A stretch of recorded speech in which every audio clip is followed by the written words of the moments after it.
I have always believed that doctrine, truth, teaching, is central to what it means to be a Christian.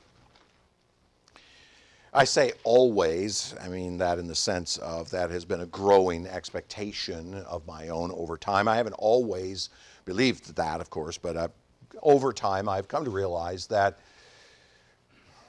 knowing the essential truths of the Christian faith is a strong characteristic of those who are followers of Christ. Doctrine does not divide, doctrine unifies. I've always believed that. I always understood that.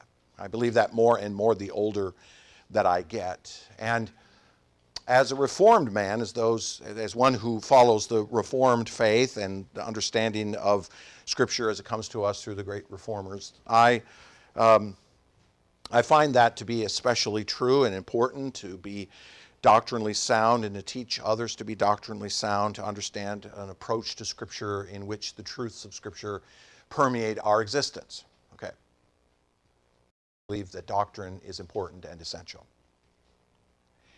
And a church is built on a foundation of doctrine and truth. It's built upon a foundation of biblical teachings given to us under the inspiration of the Spirit of God. His word to us. Him speaking to us. Us then hearing what he says, learning it, understanding it, developing it in our hearts and in our minds. All of these things are important. But doctrine by itself is not what a church is about. Doctrine by itself is not what it means to live the Christian life. I have known men who have been deeply fluent in Reformed theology and yet as lost can be. So while it is true that we must know what the doctrines of Scripture are, we must also know how those doctrines work in our lives as we relate to one another, what it means in us as we fellowship with one another, as we worship together, as we consider what it means to be brothers and sisters in Christ. Orthodoxy is important. Proper biblical understanding is important. But with orthodoxy must also come a proper orthopathy. That may not be a word familiar to you, but it is a word that means right feeling. And I don't mean just in an emotional sense. Okay, yes, we should feel rightly about things. But I mean, orthopathy is the sense of how one feels about things.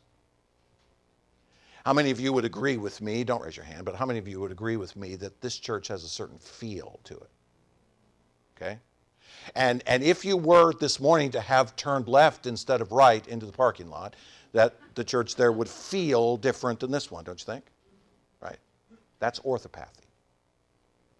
A proper set of feelings is what we should be expressing. Not just emotional sense, but the total sense of how it washes over us to make us what we are, so that we have these doctrines, but they're not just sterile truths. They're things that are impacting us and helping us to live our lives together as brothers and sisters.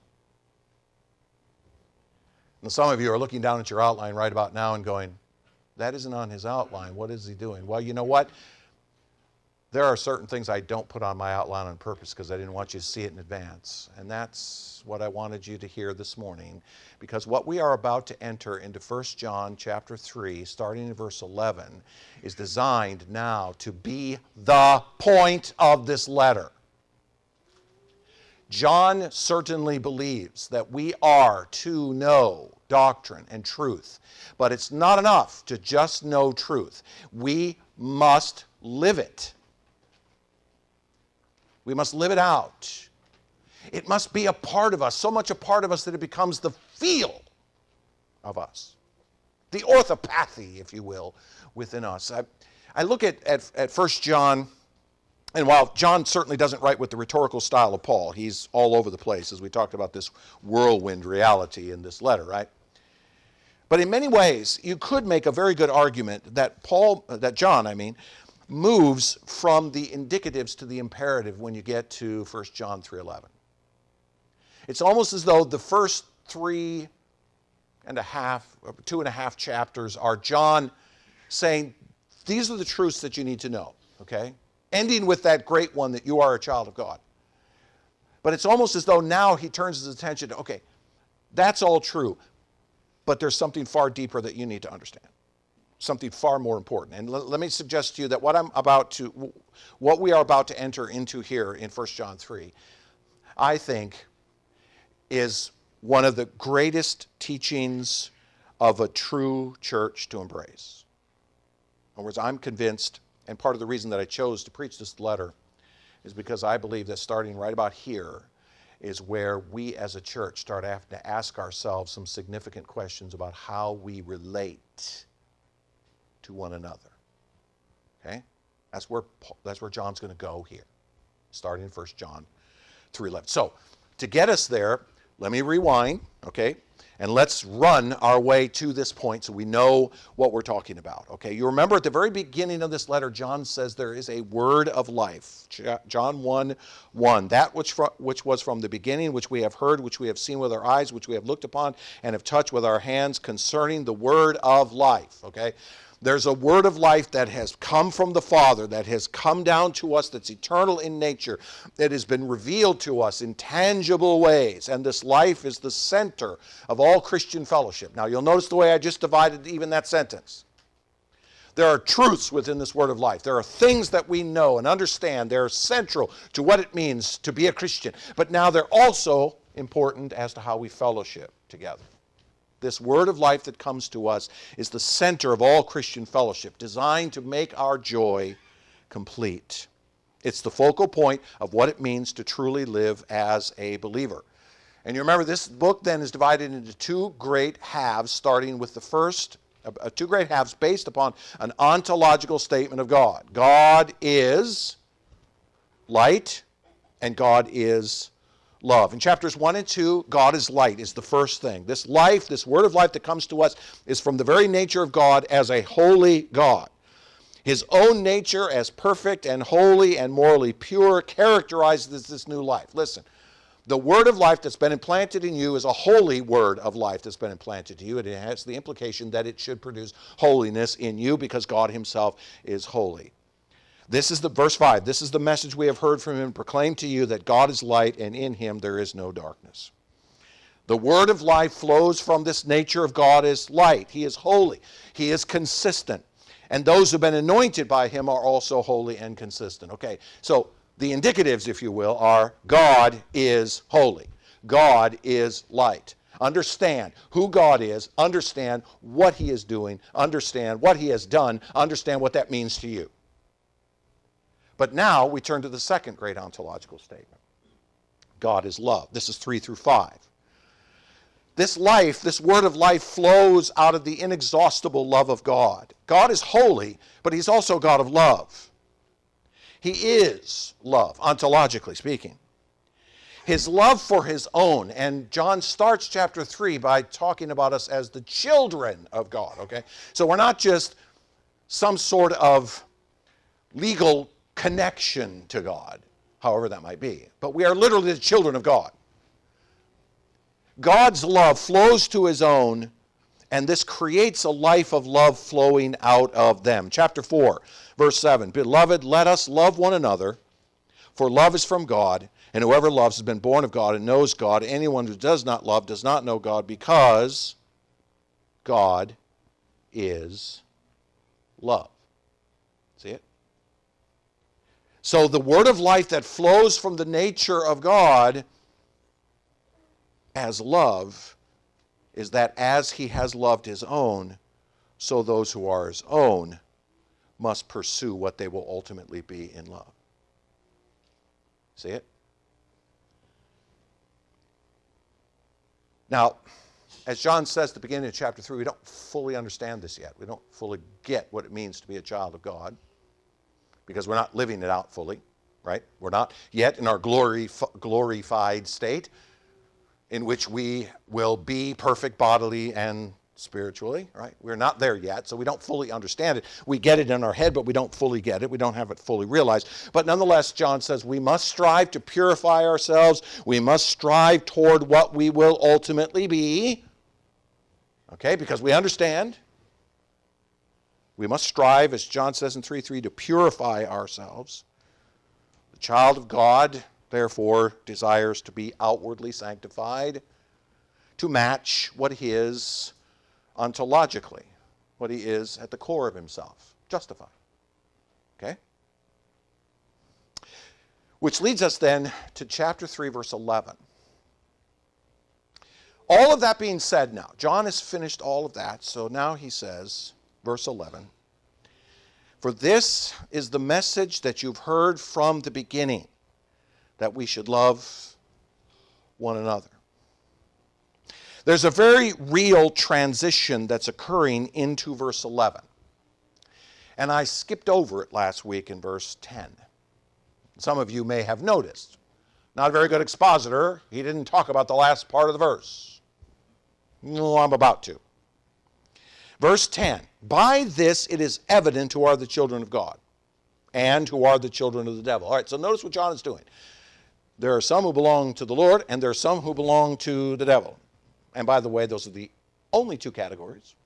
You belong to one or the other, okay?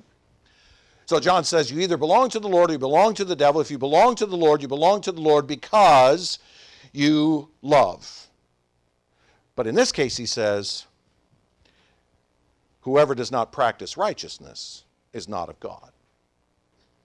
But then he adds this clause, nor is the one who does not love his brother. Now, he tacks that on, but it's not a tack on, okay? It's not a throwaway sentence. No, the clause is the transition to the next part. John has said, basically, in the first 10 verses of the chapter, you are a child of God. If you have trusted in Christ, been born again by the Spirit of God, you are a child of the living God. Therefore, you should work to purify out everything that is not consistent with your new nature as a follower of Christ. You should purify yourself. And John goes on to say, and look, let me just make it clear. If you belong to the Father, this is what you do. You pursue holiness. If you belong to the devil, you pursue evil, unrighteousness, or basically what everybody else out there thinks. Okay? So that's where you are. If you love God, you follow his commandments. You serve him and you love others. And it's that love others part now that we're turning to focus on. John is going to make the point now that it's pushing this. Those who are the true children of God must be characterized by a love for others, especially and primarily for those who are also in the family of God. The children of God love the children of God. Yeah, I know. Parents are going, you don't want to see that in my house? You want to see my sibling rivalry?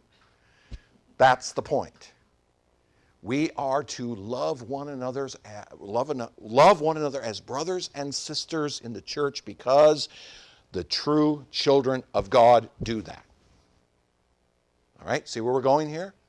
And you'll notice how I made the connection here about what it means to be a church, because this is about us. Okay? This is about us. I'm going to show you why I believe that in a second. This will be the primary point of the rest of the letter. Okay? Like I said, if we were using the Pauline approach to this, now we'd be deep into the imperatives here, now having turned away from the indicatives. This is the primary point of the rest of the letter. It's what John's been leading up to all along anyways. Okay? I really believe that John's statement at the end of verse 10 and the beginning now of verse 11 is all of what he's been really trying to get to in the first place. All of what we've been spending, however many weeks we've been at it, is all trying to get to this point right here. You are to love each other. The word of life in us, which causes us to seek holiness and shun evil, is demonstrated in the true children of God by love for everyone else in the family. Okay? See where we're going here? Now, notice in verse 14, I'm just skip down to verse 14 for a second. We know that we have passed out of death into life because we love the brothers. All right, now I want to make it clear here that John is going to be referring to an emphasis on love for the brothers. All right, and there's lots of evidence in this text following from here that John is talking about loving others in the family, loving the brothers, fellow believers. All right, this is going to be a focus on how we, as Christians, treat each other, relate to one another, react to one another, respond to one another, etc. This is about the church.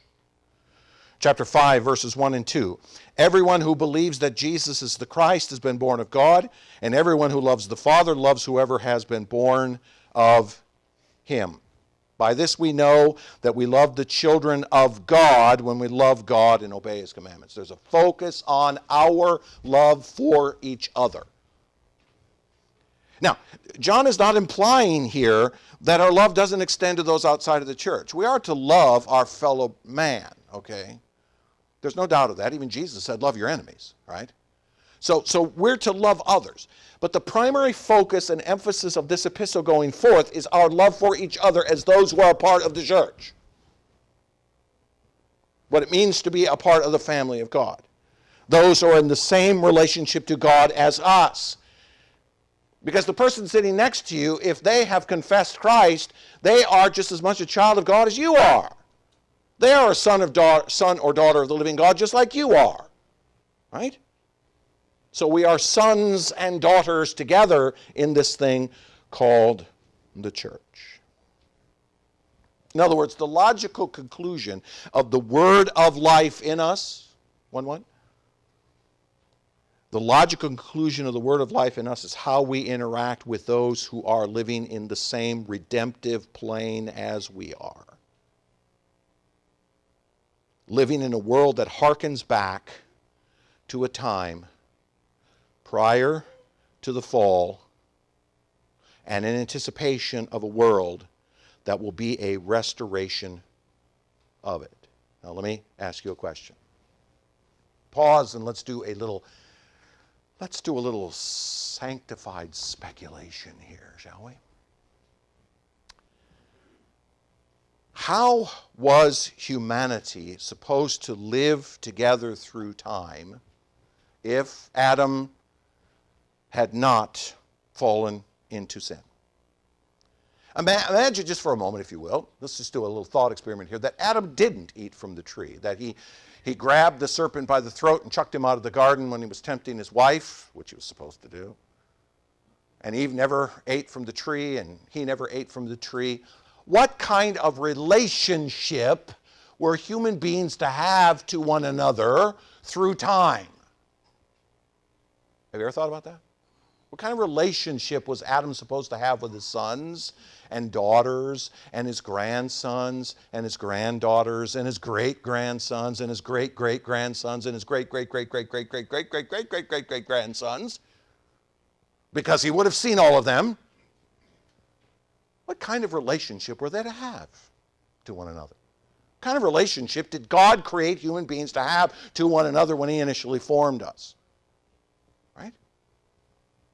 Now, in a sense, it's a rhetorical question, but I want you to think about it because I'm going to suggest something to you here in a minute.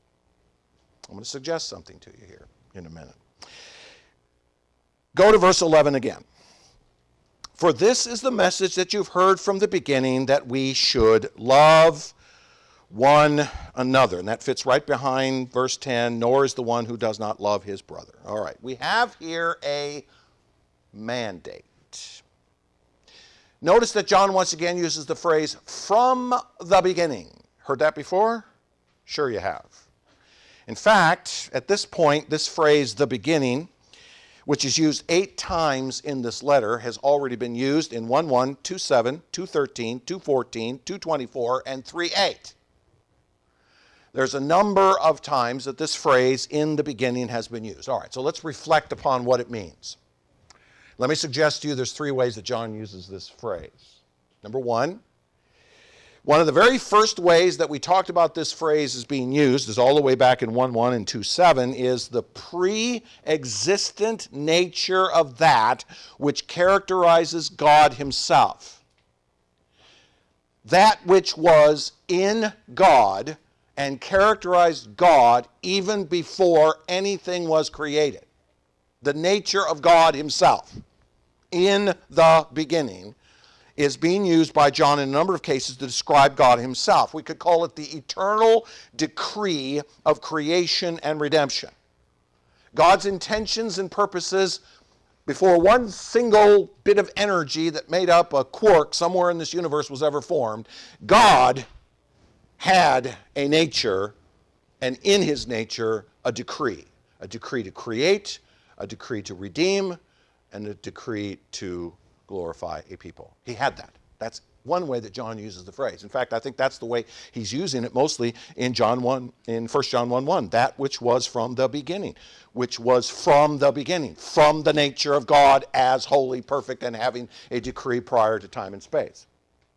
So that's one. In fact, later in the book, you remember he talks about keeping the old commandment, which is actually it's a new commandment, but it's actually an old commandment, right? Well, where'd it come from?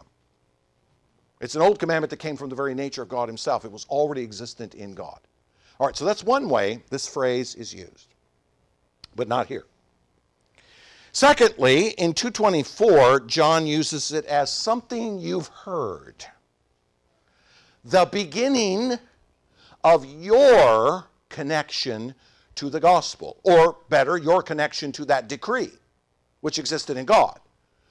Each of you, every single one of you, had a beginning. If you are a follower of Christ, every one of you had a beginning, a first point in which you first heard that message, and that the Spirit of the living God opened your heart with it. There's a beginning, something you heard, something that came to you, came to your ears, from the beginning of something in you, the original message of Christ which you believed. Okay? So that's a very common way that we would think about it, is from the beginning of that moment in which we believe something. But that's not how John is using it here. In fact, the way that John is using it here is what I would consider to be the most common understanding of this phrase. From the beginning of what? The world. Time.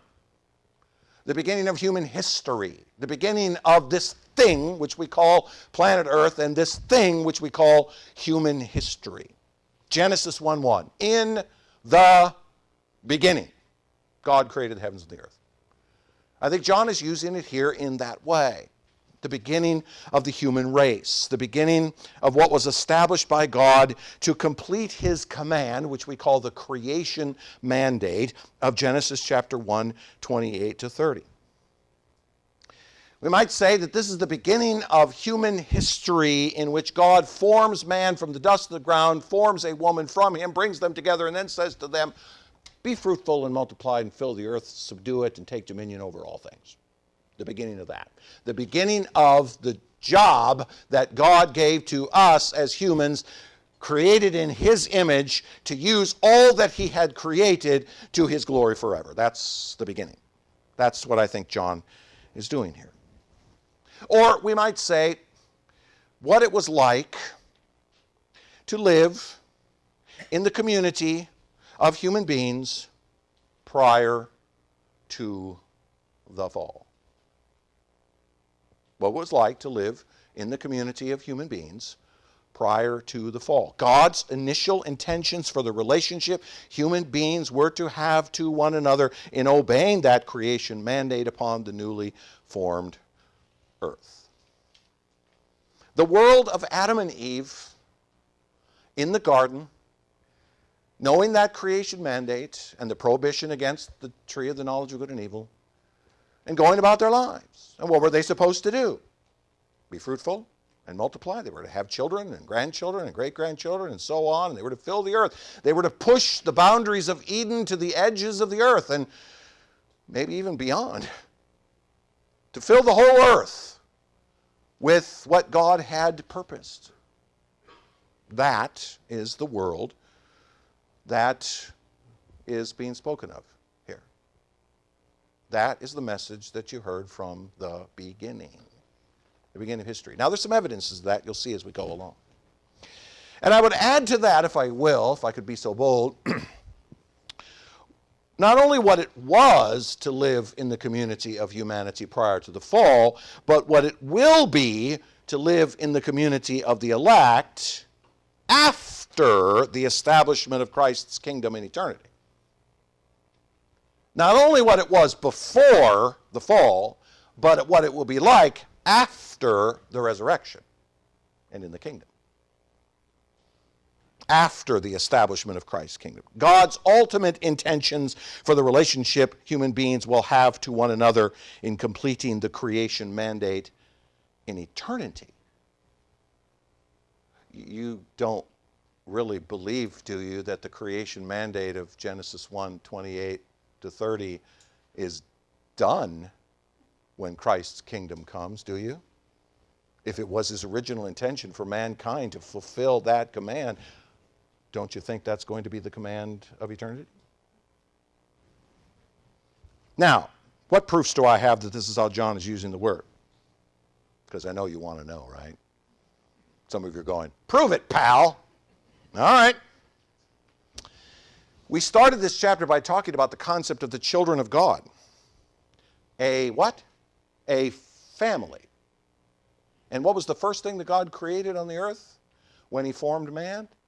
It is not good for the man to be alone. What does he need? Well, it looks like he needs a wife so that he can create a family. Isn't that the very foundation of the creation mandate? Be fruitful and multiply. And the means by which God wants us to do that is by family. Yeah, I know this perverted world in which we live doesn't think that way anymore, but those of us with a biblical worldview, we recognize that mothers and fathers create babies, which create families. Right?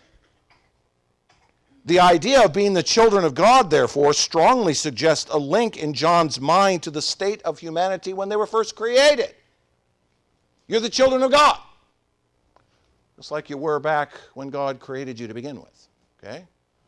Secondly, the remainder of the letter is a diatribe on how we, the children of God, are to relate to one another as a picture of how Christ's work redeems relationships. See, Christ isn't just about redeeming your soul so you go to heaven when you die. Christ is also about redeeming the relationships that you have with everybody else, because relationship is a central part of the imago Dei in you. When God formed man from the dust of the ground, he breathed into him. And when that man became a living being, he desired relationship. The number one plague right now in America that is driving the death rate is loneliness. And it's not because people don't have people around them. It's because they find their friendships on a screen instead of in person. And psychologists are walking around going, I don't understand. How come people are so lonely? They have 1,000 friends on Facebook. How could they possibly be lonely? They're lonely because they don't understand the concept of relationship. It's been broken, but Christ has come into the world to restore the idea of relationship, to build the idea of what it means to relate to one another. I mean, even the Trinity itself is a relationship. Father and Son and Spirit in a perfect, harmonious, infinitely loving, triune relationship. God put it in us. And from the beginning, he expected us to live in relationship to one another. Why do you think the church is a gathering? I mean, the Spirit of God could have just said, okay, you're a Christian, you're a Christian, you're a Christian, you're a Christian, now just go your way and do your thing. No, what did he do? He immediately gathered them together. He immediately compelled them to come together. You can't get too far into Acts 2 without seeing that, can you? So the remainder of this letter then is a diatribe about how we as the children of God are to relate to one another. And it's a picture of how Christ's work is redeeming us and restoring our relationships. He's not just redeeming your sinful soul, he's redeeming your sinful relationships, broken relationships, and so forth. Those are two evidences, but I think there's one that just nails it. And this one's the undeniable one, okay? There's no arguing with me on this one. Don't get me in the hallway and say, okay? John says in verse 11, this is the message you've heard from the beginning, that we should love one another. And then in verse 12, he immediately goes to the creation story. He says, we should not be like Cain, who was of the evil one and murdered his brother. And why did he murder him? Because his own deeds were evil and his brother's righteous. John himself appeals to the creation. He appeals to the relationships that were now corrupted after the fall. So, look, I don't need to be too smart of an exegete to figure out that what John is talking about when he says in the beginning is in the beginning of human history, in which God had formed relationships between men and women to fulfill the creation mandate in harmony, and it all went south. Okay? I don't have to be terribly wise. So, in my ever so humble opinion, John is appealing to the message in the creation mandate to be characteristic of us in the church. That the creation mandate now belongs to us. Be fruitful and multiply and fill the earth, subdue it, and take dominion over all things. That we who are adopted as the children of God in Christ work in harmony to fulfill that mandate over humanity. And we do so in anticipation of a kingdom where we are able to do so perfectly and completely. As I said, I believe that when the kingdom comes and Christ establishes his kingdom, he is going to turn us loose in this universe, and we are going to fulfill that creation mandate. Now, we may not be multiplying anymore, but we certainly are going to be going out and subduing and taking dominion over several septillion stars. Now, that's going to be fun. But how are we going to do that? We're going to do that in perfect harmony, one with another. So we are now in the church to anticipate this kingdom. We are to anticipate it. And the mandate is this. This is the message that you heard from the beginning, that we should love one another. To exercise the love that has been extended to us over all others in our same status. All other justified people. We are to love them. Now again, I'm saddened that I have to do this, but I have to do this. I have to remind you what this love means, okay? Because we live in a world in which the word love has been sickened and perverted, and frankly, most of the love definition today is evil. All right, so let's talk about genuine biblical love. The word is agape. It is first, as we mentioned earlier in this letter, as we talked about the love of God, we talked about it as the preordained connection and commitment of God to a people. A preordained connection and commitment. It's a word that's used to describe who God is. Who is God? God is a God who has committed himself to a people. He has done so by virtue of a preordained plan and purpose, and it's a connection that is personal. It's not a theory, it's personal. You are a child of God. You are not just a servant of God, right? You're not just living in God's house on some sort of grant. No, you are a child of God. This love is the committed relationship of God to his people. It's the personal relationship of God to specific persons. It's the purpose relationship of God to a people who would not love him on their own. That's love. That's God. He is love.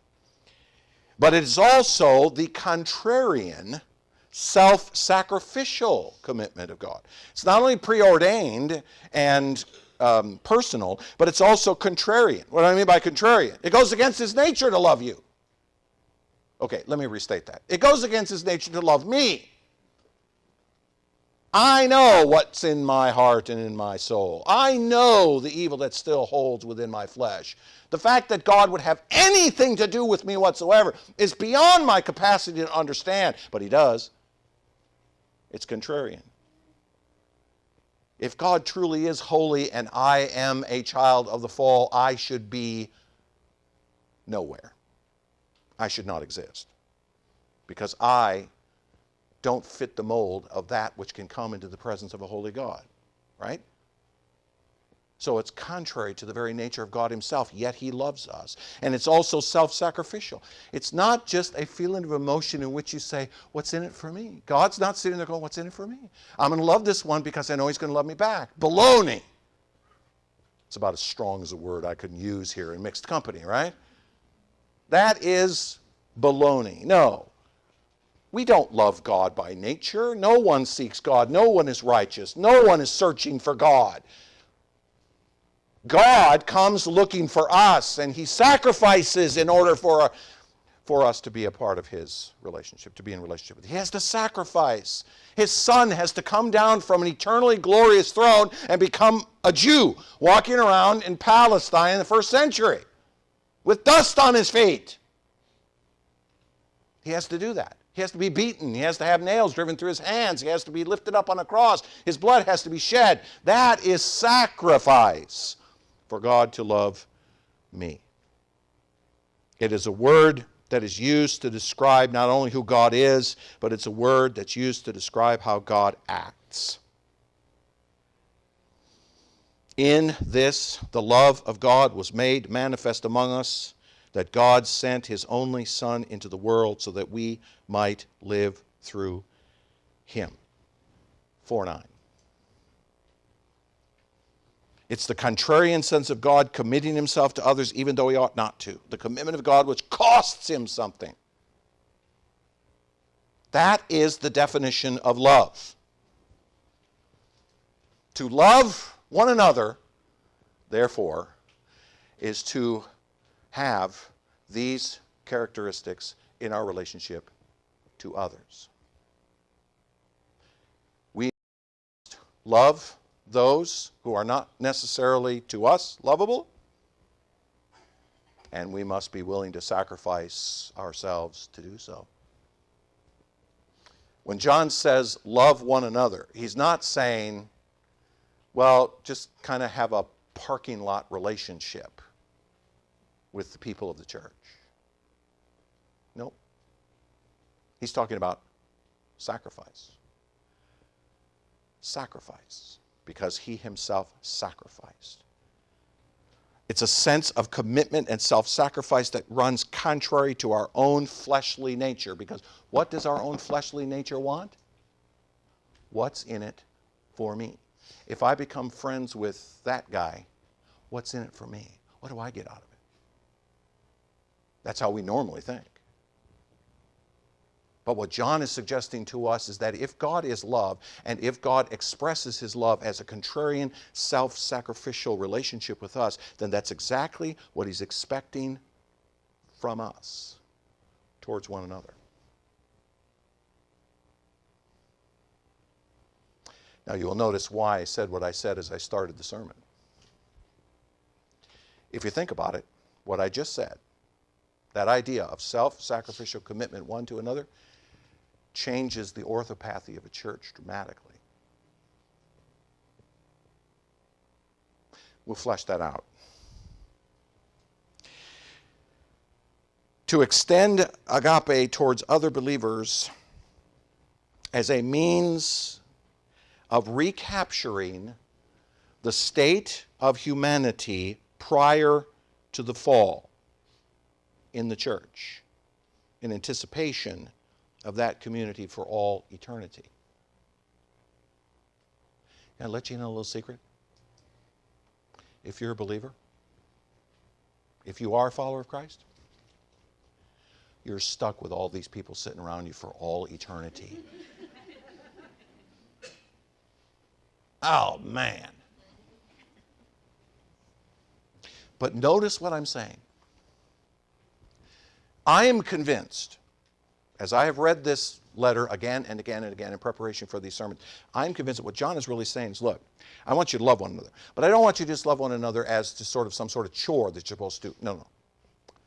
I want you to love each other like human beings were originally established to love each other before sin came into the world.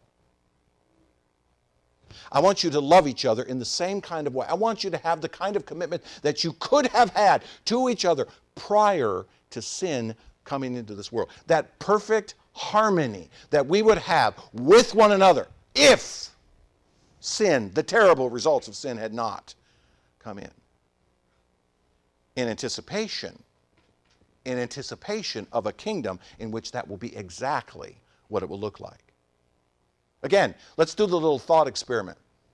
Okay, I asked you earlier, what did the world look like prior to the fall? All right. What kind of relationship did all human beings, what kind of relationship were all human beings supposed to have prior to the fall, right? It's all speculation. We don't really know, but we can assume, can't we, that God had created us to live in perfect harmony with one another. All right, so let's flip it over. What's your relationship going to look like to all of the other members of the kingdom of Christ for all eternity? What kind of relationship are you going to have with the guy sitting next to you or the family sitting across from you? What kind of relationship are you going to have? Now, I would assume that you would agree with me, right, that it's going to be perfect and harmonious and we're going to work together in perfect love and there's not going to be any selfishness and so forth. Okay? So look now at the next verse.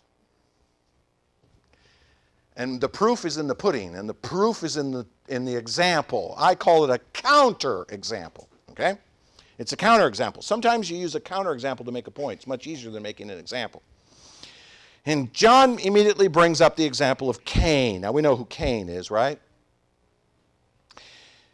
But Cain is the one who immediately demonstrates the destruction that came upon the relationship of humanity, one to another, after the fall. All right, follow me now. Cain is mentioned 3 times in the New Testament. 3 times in the New Testament he is mentioned. Once in Hebrews 11:4 here, and once in Jude 11. In each case, Cain is treated as a contrast to what is righteous and good.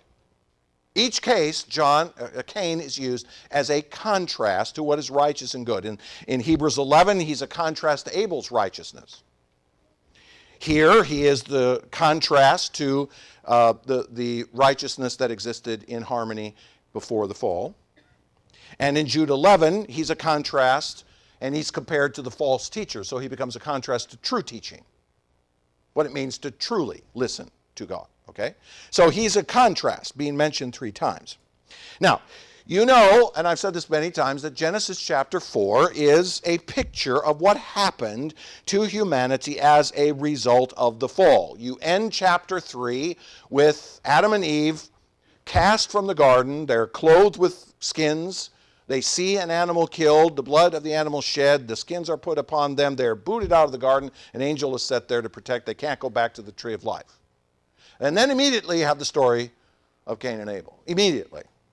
I think the writer was trying to make a point here, and it's a picture of what happened then. The scriptures tell us here in this that Cain, who was of the evil one, murdered his brother. He now belonged to a family with another father. He now belonged to a family of another father. Remember I quoted that passage from John, Jesus' words to the Pharisees last week? Remember John 8:44? You are of your father, the devil. I don't think Jesus was limiting that to just the men standing in front of him. That is the condition of the human race. He was easily, therefore, swayed into demonstrating what it meant to belong to that family. Certain families act certain ways, right? If you're a member of the Corleone family, you act in a certain way, right? And you all know the reference. So I don't think here Moses is saying, using this word of the devil, that Cain was literally born of Satan, that somehow he was the offspring of Eve conceived by the devil. The Greek preposition here, ek, has too wide of a semantic domain to get you there. The fact is that it can mean with, it can mean because of, it can mean out of, it can mean a lot of different things. But it certainly does mean that Cain was acting at the behest or at the direction of the devil, who was now operating freely in creatures polluted by sin and easily manipulated. Cain was easily manipulated. The fall had rendered him impotent against the power of the devil. And so the devil comes, and now, instead of just tempting Cain, as he did with Eve, the fall, which has crushed Eve's ability, Adam's ability, Cain's ability to withstand the force of the devil, now all he has to do is suggest a course of action, and Cain takes it. That's a very different relationship, isn't it? Adam and Eve banished from the garden, with Cain being conceived outside of it, right? Genesis 4:1. Is symbolic of humanity sent away from the presence of God into the family of the devil, into a world filled with his corruption, sin, and death. He is now, by his power, the father of a people. Now, this doesn't mean that God has still abandoned his own, of course. God has his own. And redemption is the work of God to restore his children back to himself, no doubt of that. But Cain becomes then the evidence of a new reality. He becomes the evidence of a new reality of self-focus, self-centeredness, and selfishness that's been hardened into the nature of man. Excuse me. He comes to God, excuse me, I swallowed wrong. He comes to God with a selfish demand, doesn't he? He says, God, I brought some fruit. You got to accept it. God says, no, I don't. It's not what I want. I'm paraphrasing here, by the way. He says, no, that's not what I want. Now, God tells him, if you do what is right, he doesn't specifically tell him what to do. If you read the text closely, he doesn't specifically tell, but it's obvious what he wants, right? What does God want? Go to your brother, humbly, get from him one of what he brought, and bring it to me. That's what he wants. But Cain is selfish and self-focused and self-centered. He demands that his way be accepted. This is what happened when Eve ate from the tree. She made us selfish, narcissistic, self-focused, self-centered. It's all about me. What's in it for me? That's what we became as of an act of the fall. And Cain demonstrates it. Cain demonstrates it in spades. He stands there and says, I expect you to do what I want. It's all about me.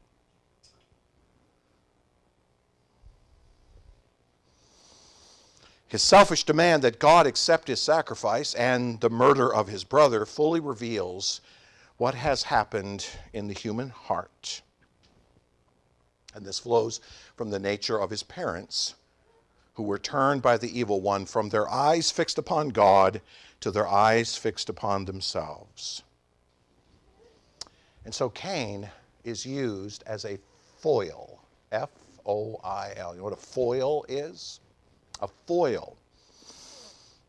A foil is something or someone standing against the purposes of another.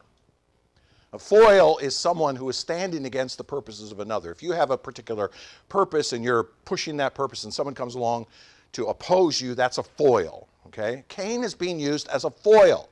He's being used by the devil as a foil. He acts now under the direction of his polluted nature, against the purposes of God over humanity. Against the purposes of God. The original purpose of God for human beings to live in harmony with one another. To live in harmony with one another. To not be self-focused, but to be other-focused. To be focused on the greater good rather than the self-good. That was what God originally intended. The creation mandate was to be a mandate in which we all work together to accomplish it. Be fruitful and multiply and fill the earth and subdue it. That's going to take all of us to accomplish. We're going to have to work together. It can't be about any one of us. It has to be about the whole. But Cain demonstrates exactly what's happened now that sin has come. Now it's all about me, my desires, my wants. Even to the point that instead of joining his brother before God in harmony, he chose to kill his brother as a demonstration of his utter self-centeredness. He kills his own brother. See it? He kills someone who, quite literally upon the earth, he should have had the closest relationship to. Maybe other than his mom. But no, what's happened? His selfishness has come in, and the harmony that God originally intended for us to live in is now broken. And now it's all about me. So what Cain does is he intimates for John a contrast that becomes illustrative for us as the children of God. Okay, remember our question above, what was humanity supposed to look like prior to the fall? What was it supposed to look like through time? The answer is, we can surmise, is that humanity was to live in perfect harmony, living out the mission of the creation mandate, to do so as a unified whole, right? W-H-O-L-E, whole, unified whole, all of us together, working towards a common goal, in harmony with one another, no one person greater than another, but all of us working together, loving each other, caring for each other, holding each other up, living out the mission of the creation mandate. Each person loving others above himself and looking out for the welfare of others without selfishness or self-centeredness. Oh, what a world that would look like. It is no more, right? Oh, yes. I realize that there's a movement now. Well, we really, we've never really done socialism the way it needs to be done. If we did it right, it would work. You heard that? That's the argument that you get.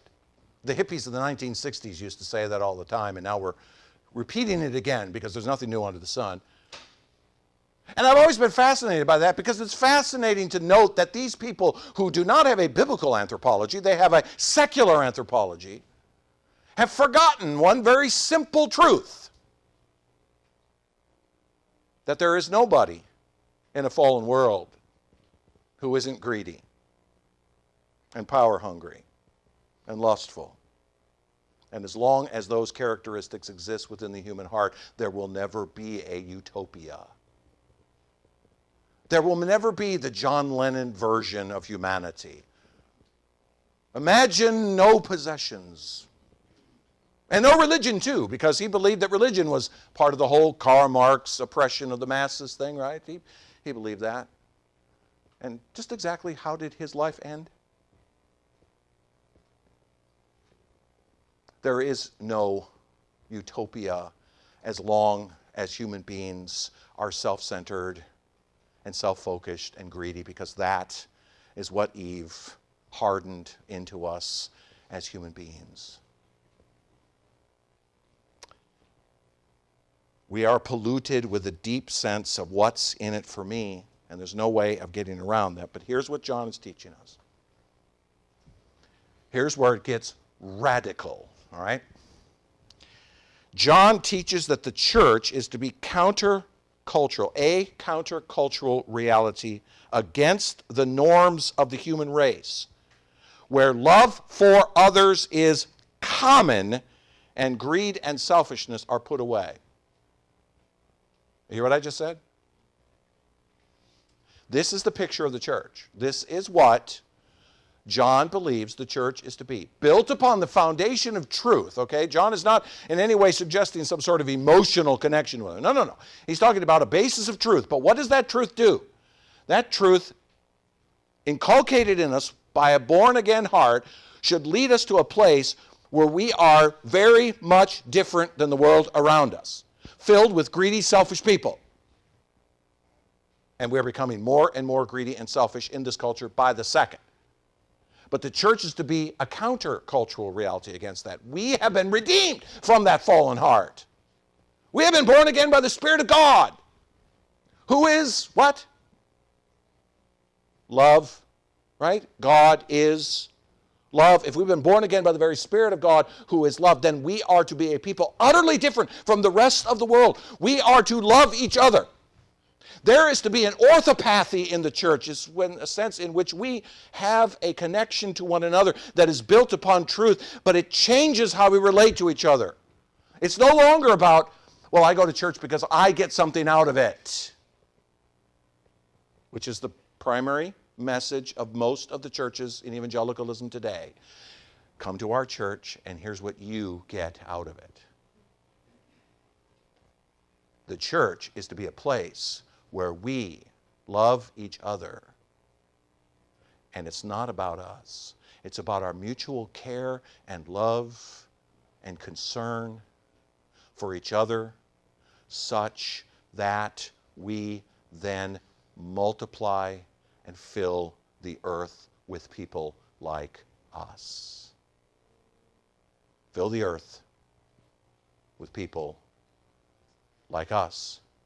People that belong to the Father, not the devil, not the father of the world, but the Father,